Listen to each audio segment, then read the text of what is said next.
नेपाल, सन 1899।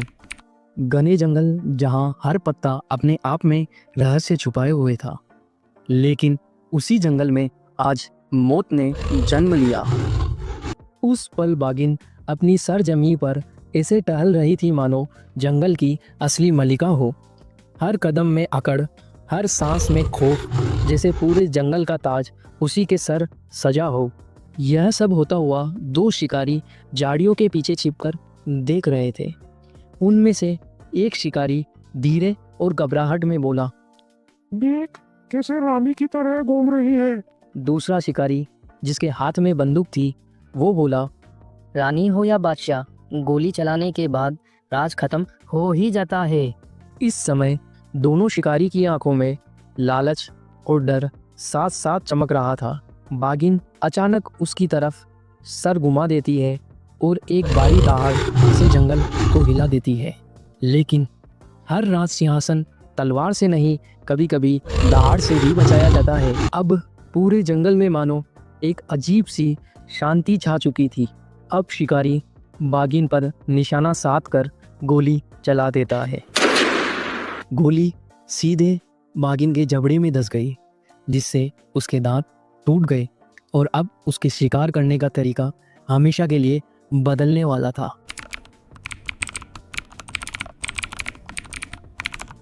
उस दिन उसने पहली बार इंसानी खून चखा था और वहीं से एक आदमखोर का जन्म हुआ। ये साधारण बागिन नहीं है, ये आदमखोर है। डर घर की हर दीवार में समा चुका था।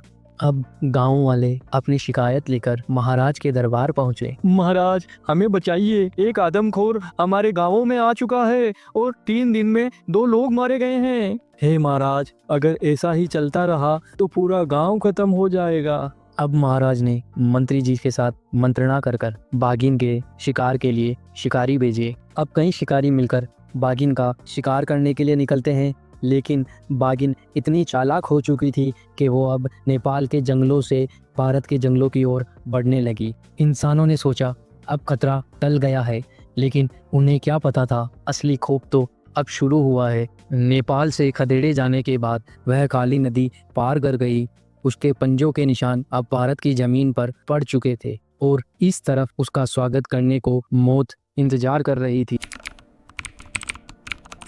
सुबह का समय था। पहाड़ी औरत लकड़ी बीन रही थी। एक औरत पर हमला करती है। औरतें चीखती हैं, पर वह अपने आप को बचा नहीं पाती। अब भारत की जमीन पर पहला इंसानी हमला हो चुका था और इसके साथ ही चंपावत में खौफ की शुरुआत हो गई थी। एक हफ्ते में 5 और जाने चली गई। वह दिन दहाड़े हमला करती, लोगों के सामने से इंसान को उठा ले जाती। गांव का प्रधान उस समय ब्रिटिश गवर्नमेंट की तहसील पहुंचा। हुजूर, हमारे गांव में रोज कोई न कोई मारा जा रहा है। FIR दर्ज हो चुकी थी। सरकार तक जब तक बात पहुंची थी, बागिन पहले से कहीं ज्यादा खतरनाक और चालाक हो चुकी थी। हर दिन नई लाश, हर दिन एक नया मातम। लोग अपने घरों को छोड़कर पहाड़ों से पलायन करने लगे। गांव भूतों की बस्ती बन चुका था। मौत का आंकड़ा 100 से ऊपर जा चुका था। हमने शिकारी भेजे हैं, फंदे लगाए हैं, गोली चलाई है, लेकिन वह बागिन हर बार बच निकलती है। तभी उनमें से एक अफसर बोला, हमें किसी ऐसे की जरूरत है जो जंगल की नब्ज जानता हो, कोई जो मौत से आंख मिलाकर भी न डरे। तभी उनमें से एक अफसर बोला, जंगल का बेटा, शिकारी नहीं बल्कि इंसान और जानवर दोनों की आत्मा समझने वाला जिम कॉर्बेट। जिम कॉर्बेट बचपन से जंगल सांसों में था और अब वही जंगल उसे मौत के खेल में उतारने वाला था। कॉर्बेट मन ही मन यह जानते थे कि ये खेल आसान नहीं होगा, लेकिन अगर इसे नहीं रोका गया तो पूरा इलाका खून में डूब जाएगा। साहब, मेरे बेटे को वो दिन नाले उठा ले गई। आप ही हमारी आखिरी उम्मीद है। नहीं, देवी देवता भी अब हमारी सुनवाई नहीं कर रहे। बस आप ही हमें बचा सकते हैं। मैं वादा करता हूँ अब और किसी घर की चिता नहीं जलेगी। रात में कॉर्बेट पेड़ पर मचान बनाकर बैठ गया, जिसके 15 फीट दूर एक गाय बंधी है और जंगल में शांति छाई हुई। तभी अचानक सरसराहट की आवाज आती है और बागिन आती है। वो गाय पर झपटती है। कॉर्बेट की सांसें थमी हुई थी, ट्रिगर पर उंगली थी और मौत बस 1 इंच दूर। जैसे ही कॉर्बेट ने गोली चलाई, बागिन छलांग लगाकर बच जाती है और जंगल में उसकी दहाड़ गूंज उठती है। अब कॉर्बेट सिर्फ यही बोल के रह गए कि ये साधारण बागिन नहीं है, ये मौत से भी तेज है। अगली सुबह तक गांव में मातम छा चुका था। बागिन रात में एक और इंसान को उठा ले गई थी। गोली चूकने का नतीजा एक और इंसान की मौत। जैसे जैसे कॉर्बेट उसके करीब पहुंच रहा था, वो और ज्यादा खूंखार बनती जा रही थी। उस दिन का समय था। कॉर्बेट जंगल में शिकार का पीछा करता है और अचानक झाड़ियों से बागिन निकलती है। उसके और कॉर्बेट के बीच फासला सिर्फ और सिर्फ 20 फीट का था। दोनों एक दूसरे की आंखों में आंखें डालकर खड़े थे। चारों तरफ मानो सन्नाटा छाया हुआ था। अब पहली बार शिकारी और आदमखोर आमने सामने थे। यह अब सिर्फ इंसान बनाम जानवर नहीं, बल्कि दो दिमाग, दो धड़कनों की लड़ाई थी। कॉर्बेट बंदूक उठाते हैं, लेकिन बागिन दहाड़ मारकर छलांग लगाती है और गोली चलाई जाती है। कॉर्बेट अकेले बैठकर खुद से यह कह रहे थे, मेरी एक गलती और एक और घर का चिराग बुझ गया। अब गलती की गुंजाइश नहीं। शिकारी अब शिकार नहीं, बल्कि एक जिम्मेदारी बन चुका था। दरवाजे तक पहुंच चुकी थी। कॉर्बेट, ये बागिन इंसानों की चाल समझ चुकी हैं। इसे हराने के लिए हमें भी उसके खेल के नियम बदलने होंगे।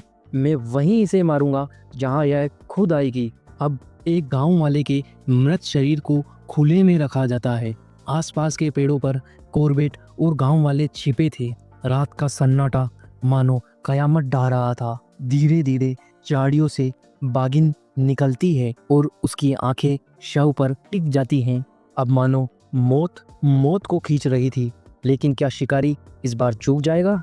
कॉर्बेट गोली चलाता है, लेकिन गोली खाली चली जाती है और बागिन दहाड़कर भाग जाती है। कॉर्बेट, ये खेल अब और खतरनाक हो चुका है। अब उम्मीदें बुझती जा रही थी।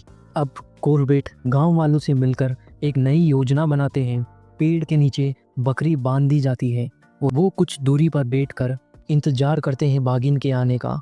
कुछ देर बाद सन्नाटा छा जाता है और वो आदमखोर आ जाती है। वो बागिन चपटती है और उसी समय कॉर्बेट निशाना साधते हैं और गोली बागिन को लग जाती है और बागिन कुछ कदम दूर गिर जाती है। धीरे धीरे बागिन दम तोड़ देती है। आखिरकार खत्म, मैंने इसे मार दिया।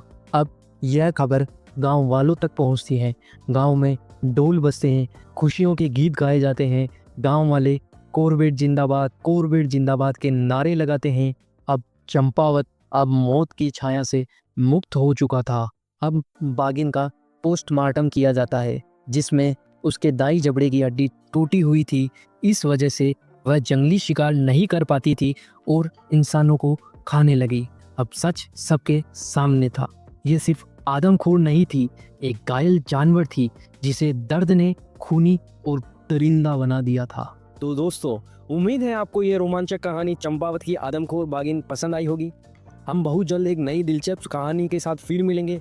तब तक के लिए आप इस वीडियो को लाइक, कमेंट और शेयर करना बिल्कुल मत भूलिएगा। और हाँ, हमारे चैनल को सब्सक्राइब जरूर कीजिएगा ताकि अगली कहानी सबसे पहले आप देख सकें। मिलते हैं अगली वीडियो में।